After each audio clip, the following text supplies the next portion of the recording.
Assalamualaikum warahmatullahi wabarakatuh. Di kesempatan kali ini, kami akan melaksanakan debat toleransi antar umat beragama di lingkungan masyarakat. Tim pro diwakili oleh Eka dan Dede, dan tim kontra diwakili oleh Saskia dan Dede. Hal yang akan kita bahas adalah munculnya pro dan kontra saat bulan Ramadan tiba. Untuk mengakhiri waktu, langsung saja kita persilahkan untuk tim pro menyampaikan pendapatnya. Assalamualaikum warahmatullahi wabarakatuh. Waalaikumsalam warahmatullahi wabarakatuh. Dan terhormat moderator dan teman-teman semua, kami dari tim Pro berpendapat bahwa tradisi maulid tahun di wilayah non-muslim memiliki banyak manfaat yang patut dipertahankan. Yang pertama yaitu solidaritas umat muslim. Tradisi ini mengerat rasa kebersamaan antar muslim, terutama di dalam minoritas umat muslim merasa tidak sendirian dalam menjalankan ibadah puasa. Yang kedua, membantu disiplin beribadah, membangunkan sahur menjadi pengingat agar umat muslim tidak ketinggalan sahur, sehingga mereka bisa lebih disiplin dan kuat menjalani puasa sehari penuh. Selanjutnya akan sampaikan mereka. Baik, menambahkan manfaat yang ketiga adalah pelestarian budaya dan identitas. Tradisi ini merupakan warisan budaya Islam yang perlu dijaga. Dengan adanya kegiatan ini, umat muslim tetap bisa melestarikan identitas keagamaannya di tengah mayoritas muslim. Manfaat yang keempat, dakwah solidaritas yang positif.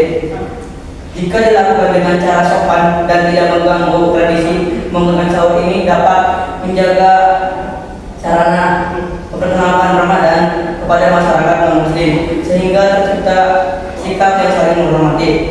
Dengan demikian, kami tim Pro meyakini bahwa menggunakan sahur ini di wilayah non-muslim bukan sekedar tradisi, melainkan bentuk solidaritas, kedisiplinan, pelestarian kebudayaan, dan dakwah sosial yang penuh nilai positif. Terima kasih. Wassalamualaikum warahmatullahi wabarakatuh.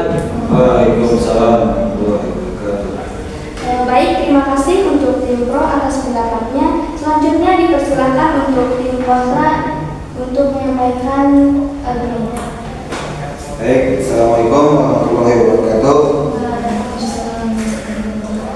Terima kasih kepada moderator karena telah menyerahkan saya untuk menyampaikan pendapat. Sebelumnya, saya sangat menghormati umat Islam yang sedang berpuasa. Namun, sebagai masyarakat non-muslim, saya merasa kegiatan membangunkan sahur dengan cara berkeliling menggunakan pengeras suara di tengah malam bisa menimbulkan gangguan bagi orang lain. Tidak semua orang sedang berpuasa. Ada anak kecil, ada lanjut usia, atau orang sakit yang membutuhkan istirahat. Jika membangunkan sahur dilakukan dalam berisik, hal ini bisa mengurangi kenyamanan sebagian warga. Selanjutnya akan ditambahkan oleh Saskia. Baik, izin menambahkan ya. Mungkin sebaiknya kegiatan membangunkan sahur itu dilakukan dengan cara yang lebih bijak. Misalnya hanya dengan di lingkup masjid atau dengan cara yang tidak mengganggu ketenangan warga lain. Dengan begitu toleransi akan bisa lebih terjaga, ibadah pun tetap berjalan, dan kenyamanan bersama pun tetap terpelihara. Cukup sekian. Baik, terima kasih untuk tim pro dan tim kontra atas argumennya. Selanjutnya kita dengarkan pertanyaan dari tim kontra kepada tim. Baik, izin bertanya ya. Apakah kegiatan membangunkan sahur dengan pengeras suara di tengah malam tidak termasuk mengganggu hak masyarakat lain yang membutuhkan istirahat? Oke, terima kasih atas pertanyaan dari tim kontra. Kegiatan membangunkan sahur dengan pengeras suara di tengah malam memang dapat dipersoalkan karena hak atas istirahat. Setiap orang berhak mendapatkan istirahat yang cukup tanpa terganggu suara keras di luar rumah. Warga non-muslim atau muslim yang tidak sahur bisa merasa terganggu apabila jika waktunya masih dini hari. Aturan kebisingan.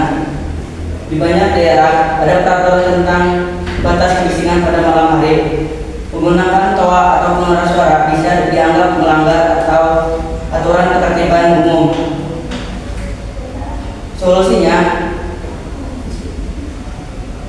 tetap menjaga tradisi pakai cara yang lebih bijak, misalnya lewat grup WhatsApp, karbon pribadi, atau pengingat tanpa suara keras yang mengganggu lingkungan. Cukup sekian dari saya.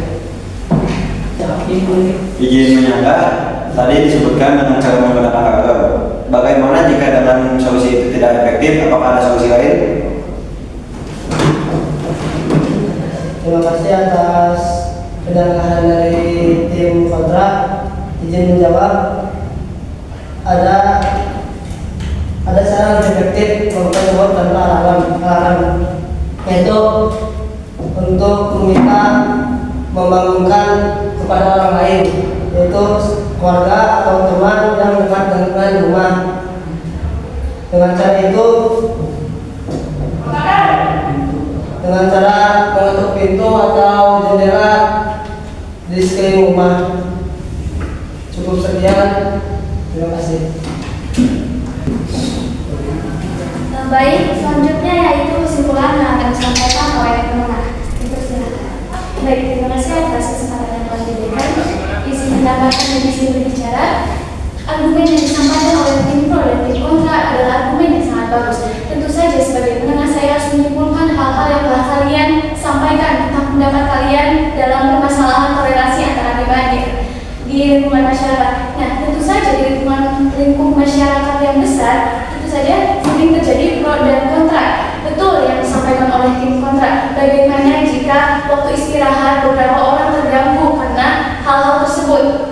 Nah, betul juga yang telah disampaikan oleh tim pro, kita bisa lebih bijak dalam membangunkan sahur, misalnya dengan cara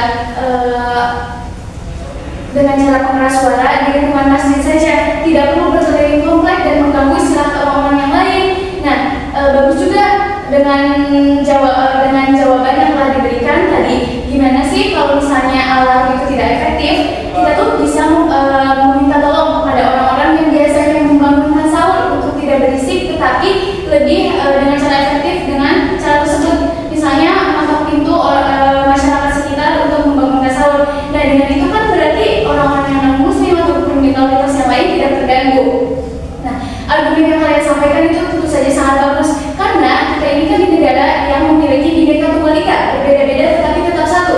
Jadi untuk tim kontra pun sebaiknya harus bisa menerima dan bertoleransi kepada tim pro, dan tim pro pun harus lebih bijak dalam membuat dan memikirkan sesuatu. Baik, terima kasih atas kesempatannya. Mungkin itu saja yang dapat saya sampaikan. Assalamualaikum warahmatullahi wabarakatuh. Baik, itulah debat antar toleransi umat beragama di lingkungan masyarakat. Mungkin cukup sekian, kurang lebihnya mohon maaf. Wabillahi taufiq wal hidayah. Wassalamualaikum warahmatullahi wabarakatuh.